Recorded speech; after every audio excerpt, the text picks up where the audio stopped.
Imagine being carjacked, brutally assaulted, and also raped at the same go. This is an experience, if happened to some of us, it will leave a permanent damage in our lives, and we may not be able to move forward after that. However, this is not the story of my next guest.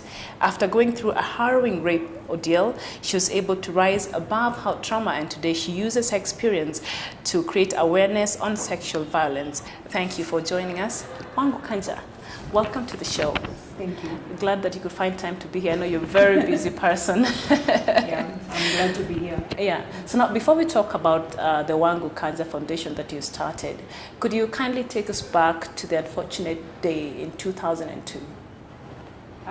So in 2002, I was working for a taxi company, and it was the normal kind of work where you just go and meet people, talk to them, ask them for business, marketing basically, and sales. And then I had to meet a friend who had a contract, and in the process, we were to meet in Uhuru Estate, because he left town before I could talk to him. Uhuru Estate along Jogoo Road? It's near Buruburu. Somewhere in Buruburu. Okay. Buruburu, Kimathi.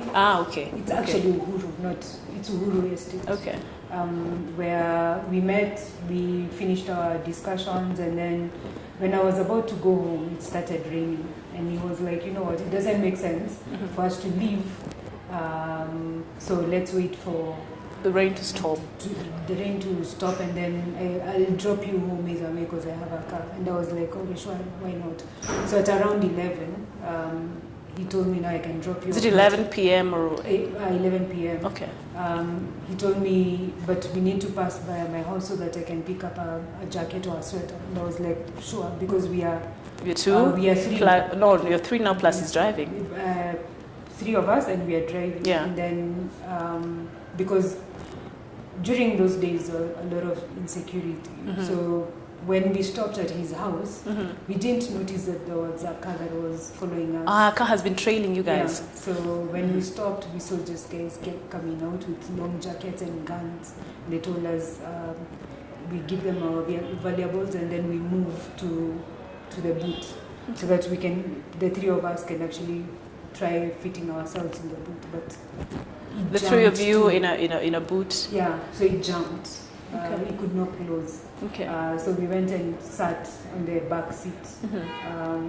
Three of us, and two carjackers on each end, so that nobody would. So how many were the carjackers now? There were, I think 5. Because they were driving 2 cars, and then they had to leave one and come to the one that we had. So there were 5, and then after carjacking us, we went round in circles just to find out whether there is somebody who saw what had happened, and they called the police. Okay. At some point, they dropped the two of my friends at Bahati Shopping Center. So they dropped 2 of your friends at Bahati. And then we drove off. Basically, what they had said is they took me as security, just in case the PIN numbers didn't work. Yeah. So the PIN numbers for the cards, for the ATM cards. Yeah. And then we went round, and then came to City Stadium. So at City Stadium, there is a place where they had fenced. With iron sheets. So that's where I was held captive. And then while the others were trying to get money, the money from the ATMs. So during that process, where I had one person with manning the door and one person with me inside. So he's the one who actually held me at gunpoint and raped me, because he kept on threatening.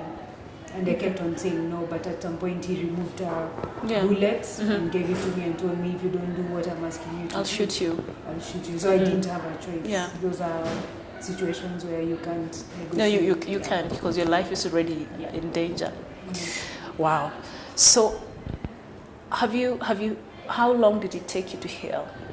It has taken me a total of 12 years. And I can't I will not lie to people that Yeah. it's easy. Yeah. It's a long, frustrating, depressing journey because immediately it happened, I was able to access because I had the information. Yeah. One of our family friends used to have sessions with young people on sex, sexuality, and sexual violence. So she had given us information just in case this happens. You know what to do.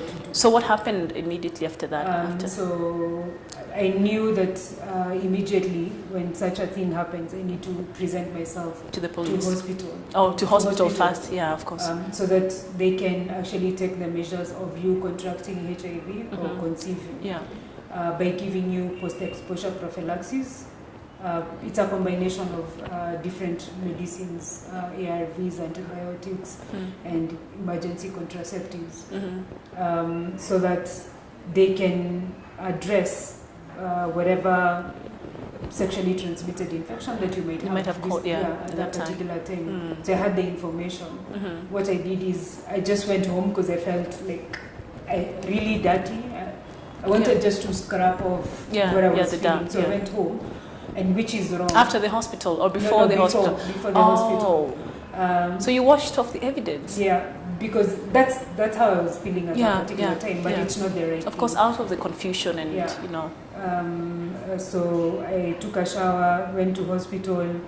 At the hospital, they tell you whatever is supposed to happen to you, so that they don't traumatize you more. Yeah, more. Unfortunately, not everyone is there to serve you.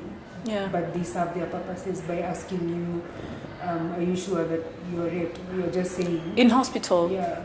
But they should know better.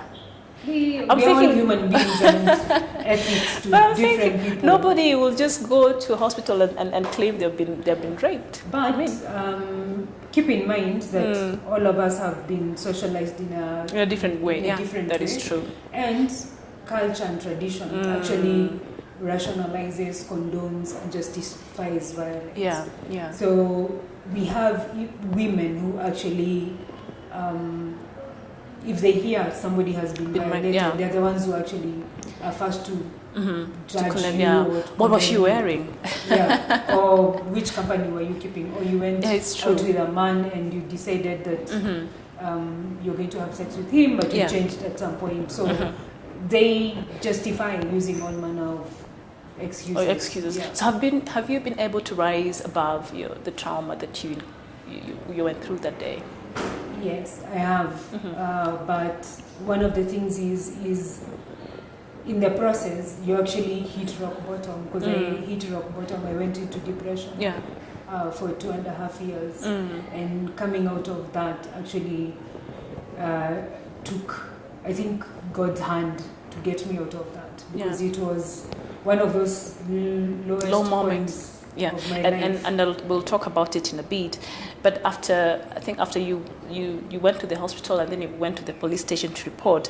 And when you reported the matter to the police station, they asked you to, of course, to write on the OB book. Did they give you specific instructions on what to write and why, maybe? Actually, when we went to the police station, what they did is they wrote robbery with violence. Okay, I didn't know any better, and at that particular time, my mind was not focused on. I just wanted to get out of that. You're still shocked. Yeah. And the fact that when I disclosed what had happened to me, what they said at the hospital, no, at the police station. At the police station. What did they say? They asked me whether I'm married or in a relationship, because I don't need to disclose what has happened. What does that have to do with what happened? Yeah, because the person would leave me or divorce me, and that happens. Yeah. The truth of the matter is there are people who actually look at it as if the person who's been violated is the one to blame. On the fault. And the community actually tends to protect the perpetrators, but it's a high time we actually shift blame. Yeah. Everyone needs to be held accountable. For their actions. So if you've violated an individual in any way, you are to you need to be held accountable for your actions. For your actions. Yeah. So basically, you wrote what the police man told you to write. No, they write and then you read, you proofread it. Oh, okay. So you just wrote robbery with violence. But what happens is once you've gotten, because I went to the police station before going to the hospital. Yeah. What we advocate for people to do right now is actually present themselves to hospital first, because most of the health facilities have people who are being trained on forensic nursing. Yeah, and to take care of such cases. Yeah, to handle evidence, but also they can call the police to come and collect evidence. Ah, okay.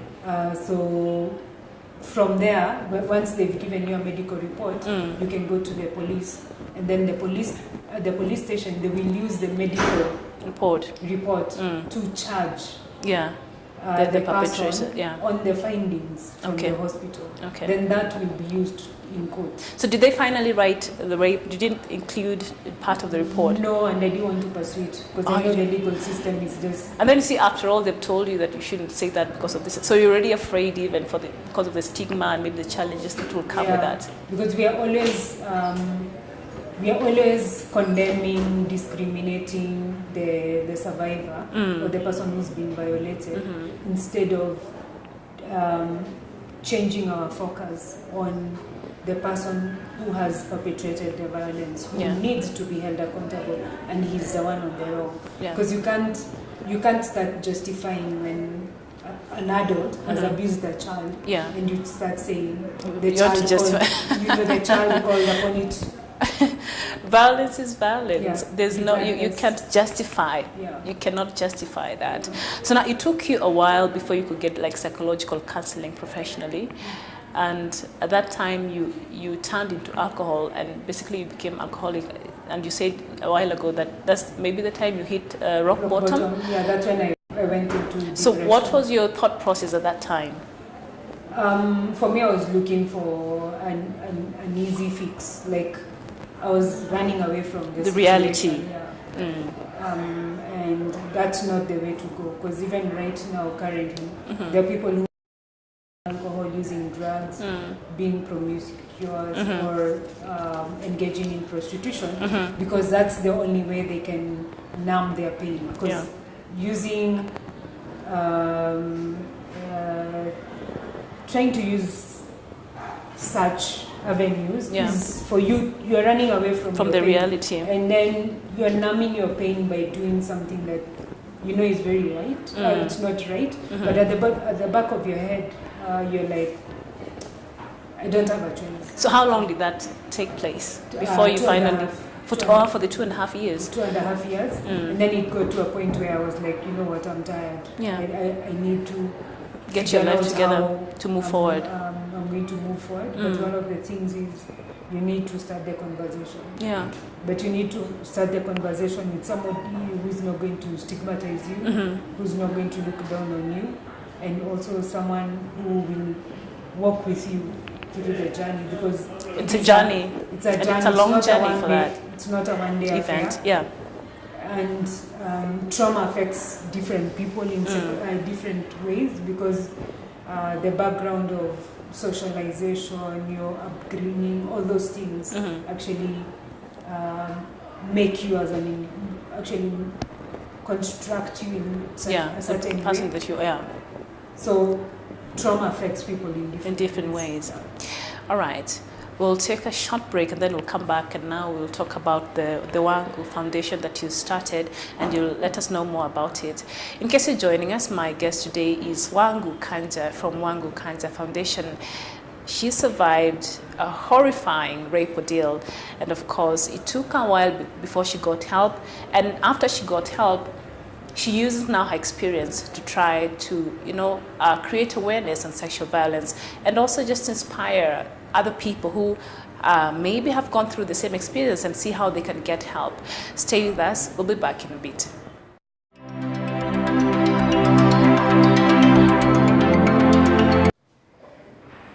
Welcome back. In case you're joining us, my guest today is Wangu Kanja from Wangu Kanja Foundation, a foundation dedicated to addressing matters sexual violence and also trying to counsel and help rape survivors. So now, Wangu, tell us more about the Wangu Kanja Foundation and when it was started.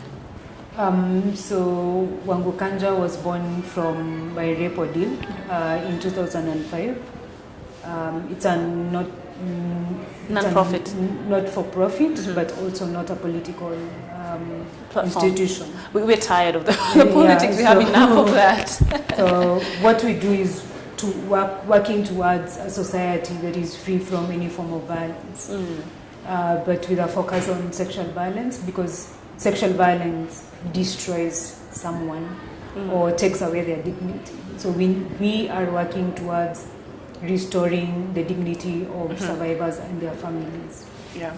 So I know the organization assists, say, women who maybe after the sexual, the rape ordeal, maybe they conceive and they're willing to take the pregnancies to term. The women who decide they want to carry the baby to term, and you're able to help them. How do you help such women?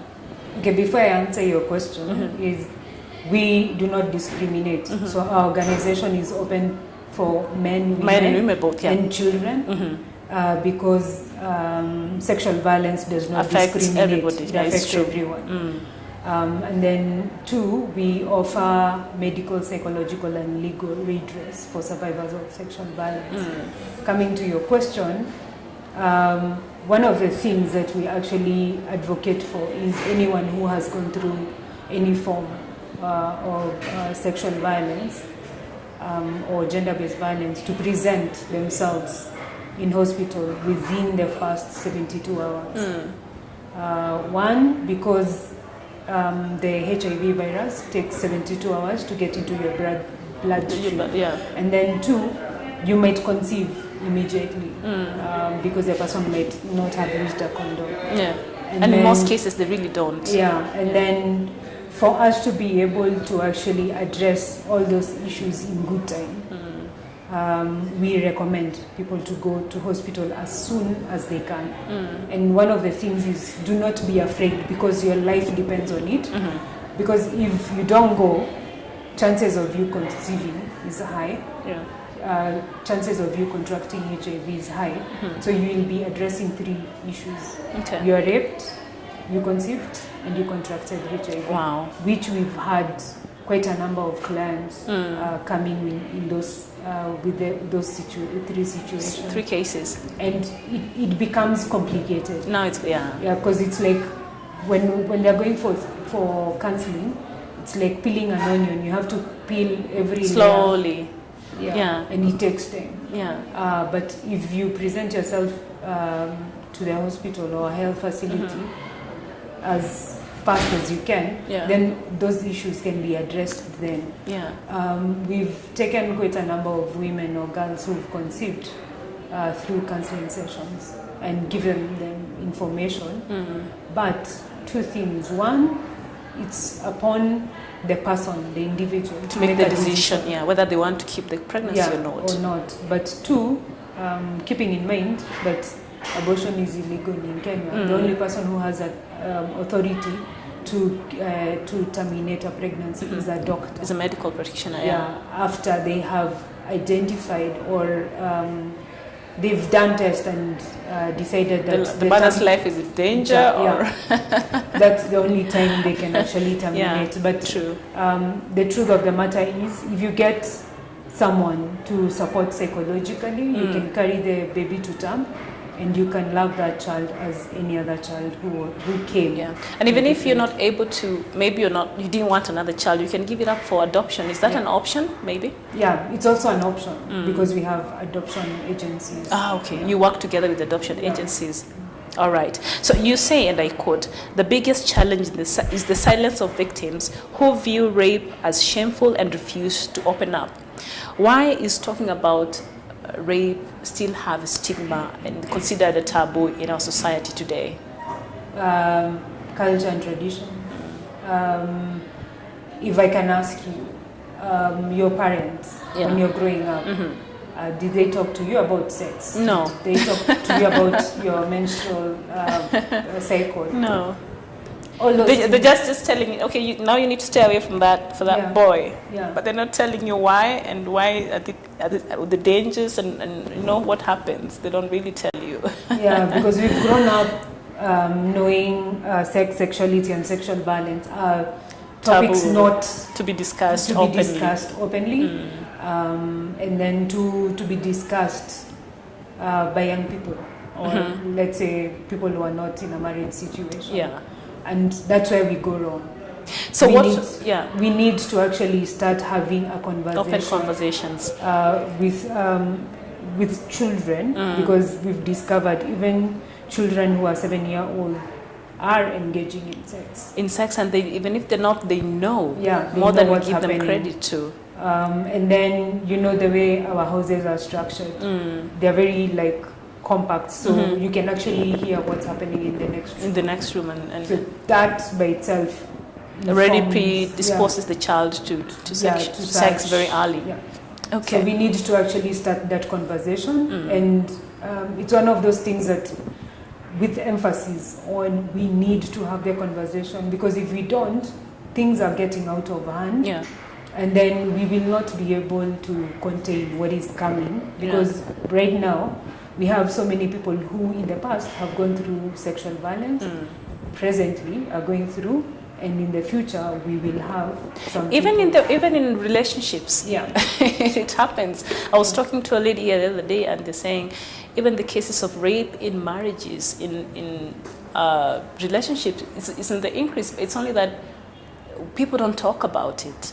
Yeah, but also the Kenyan law does not recognize. Does not recognize that. Yeah. So we need to have the conversation, because one of the things that people don't know, when it comes to rape, it's about power in relations. Yeah. Power in relations, but at the same time, consent. If I've not given you the consent, it's my you body. Violated me. Yeah, it's my body. And one of the things that we've, in the past, culture and tradition has always directed people in a direction where people are not supposed to have conversation about this. Yeah. Where a woman is supposed to say what you. Yeah. But we are evolving. Women need to have that conversation, because you need to be in charge of your reproductive health. True. And men also, because you're in a relationship with a man, he needs to be in the picture, because if you're using contraceptives, then if they affect you, they affect him. Yeah. Because he will come and say, you know what, nowadays you're not feeling like having sex. What's you've been bleeding for 2 weeks. Yeah, so what's going on? They need to understand, because whatever contraceptive or reproductive health issues that you're going through affects both, especially in a relationship. And men and women, need to have that conversation. Yeah. So talking about conversations, the first time you opened up about your what happened to you, how was the experience, like publicly, when you first opened up? Yeah. Very nasty, because people were pointing fingers at me, saying ule msichana aliripiwa. So it's stigma. Yeah, going back to, you need to appreciate that the person who has gone through any form of violation, it's not their fault. It's the other person's fault. And the person needs to be held accountable for his action. Because I've mentioned, sexual and gender-based violence has nothing to do with dress code, has nothing to do with behavior of an individual. Violence is violence, period. Violence is violence, and also it's about power and relation. The person feels that they need to assert their authority over you. Yeah. And that's why they use violence to assert that authority over you. So after that, were you able to talk about it, or how long did it take you to even come out and speak about it again? After your first experience?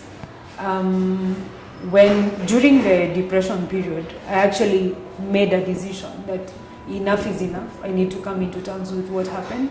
And from that particular time on, I didn't care what the outside voices were saying. Yeah. It was about me and how I would use my own personal experience to help other people. And through that, did you heal even more? Or you became liberated even more through sharing? Yeah, but I had to go through a process where I came into terms with what happened, and also like a forgiveness process where you have to forgive different, because you blame a lot of people. You blame your family, you blame the government, you blame for the insecurity, friends, you blame everyone because they had a role to play. So you have to come into terms where you forgive everybody, and say, you know what? And forgiveness is for oneself. Yeah. But that does not mean the person who actually violated you should not be held accountable. True. I agree. It's not in the absence of justice. Yeah, I agree. So now, what are some of the factors that predisposes the sexual offenders? The few offenders that actually met, one, they were violated. In their life, at some point, they were violated. But also other psychological or mental health issues contribute, culture and tradition. Case in point, circumcision. And no pun intended to any ethnical group that practices circumcision. But we know very Once well you have that when boys are going through that process of transformation from being a boy to manhood through the circumcision, then you are told you're a man now. You're a man now. Go out there and be a man. Be a man. So what does that mean for the boy? Yeah. You've not been taught how to handle women. You've not been told that you actually need consent for a person to have sex with you or communicate with that person, create a relationship so that person to be in a relationship with you. It's not about you going and telling a woman, I want to have sex with you. It must create a relationship. Gradually, there must be a relationship. That. Because men and women are created differently. Yeah. Men are visual. A man will actually see a woman and get aroused. Exactly. A woman is an emotional person. Maybe having conversations, going out for dates, things like that. Things like that will actually get the woman to get aroused. Yeah. So we have been created differently, and that's one of the things that actually people need to understand. Okay. It's about a conversation and a relationship. Yeah, and then families need to have that conversation at the family unit. Yeah. Even regardless of whether they've gone through like a cultural process to understand that you've developed from moving from a boy to a man. You need to know the consequences of that comes with that responsibility. Because you might end up doing that and then you contract HIV. Yeah, true. Too bad. Yeah, so it's not safe. Kids needs to, when such, like you mentioned, such processes, they need to be maybe cancelled and given the right information on how to move forward. So now, on a lighter note, what is one thing that you cannot leave a house without? That's a must-have or a must-do.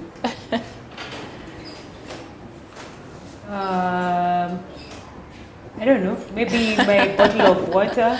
Okay. Things to snack on. Yeah, because I keep on jumping from one meeting to the other, so in the process, I don't sometimes you don't get to sit down and have a proper meal. Things to snack on. But before we wrap up, one of the things that I actually the reason I want to say is, while we are having this conversation, it's good to know that sexual and gender-based violence affects everybody. That is true. Yeah. Everything. Every single individual, but also everything. Yeah. And we need to address sexual and gender-based violence in totality. When we are talking about education, we need to address sexual and gender-based violence. When we are talking about insecurity, we need to address sexual and gender-based violence. When we are talking about development of the country, when we are talking about sexual and reproductive health, basically, when we are talking about everything in the country, it needs to be addressed. Sexual and gender-based violence should be like number one, top priority. And the reason why I'm saying this, I'll just give you an example of when it comes to radicalization. If I was violated and I am a young man, then the person took away my dignity. Then I don't have an identity. The rest of my family, friends, and even service providers are not listening to me because I need to be listened to. If somebody comes by and they give me that opportunity to vent my anger, my resentment, and the hurt that I'm going through, that person gives me an identity. Hence, I'm easily radicalized, I'm easily brought in. I feel like now somebody because I belong. Cares. Yeah, so now I belong.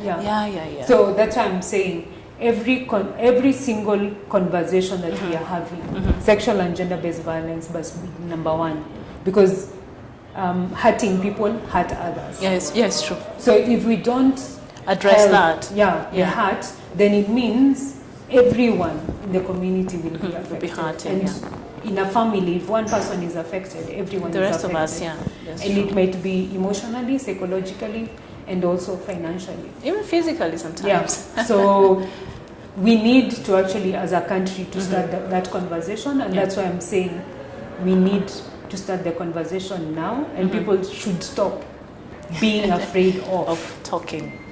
So and so will say, so and so will say. It doesn't help. They will always say, they will wake up, they will sleep, they will always continue. The sun will always rise and go down. At So the end of the day, you said your piece. Have that conversation, because the issue is bigger than we think. And then right now we are sitting on a ticking time bomb because past violations have not been addressed. Present violations are not being addressed. And we are moving on to the future. And then who knows? Because case in point, all the people who are affected in 2007. Nobody talks about them. The people who were sexually violated in 2007, post-election violence. Hurting people hurt people. Wow. So now we're finishing, but before I let you go, what is one thing you would like people to know out there about Wangu Kanja that probably we didn't talk about today? Individual or organization? In any way. Individual? For me, the one thing that I'm actually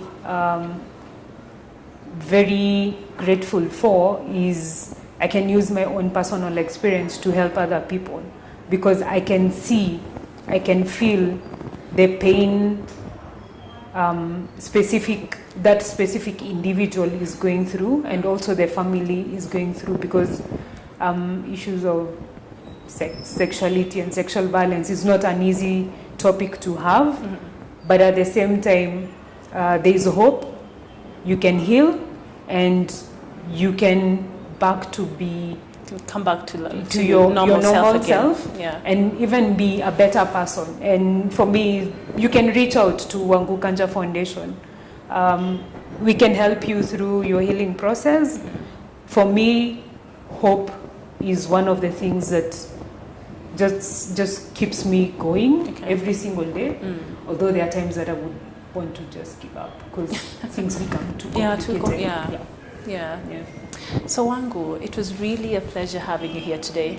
I'm sure you've helped so many people out there.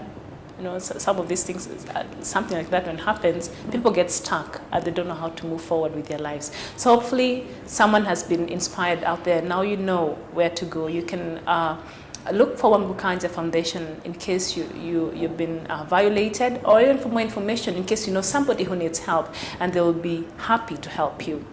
Let's keep the conversation going. Wangu, thank you for coming. Thank you. It was a pleasure. And until next time, it is bye-bye from me.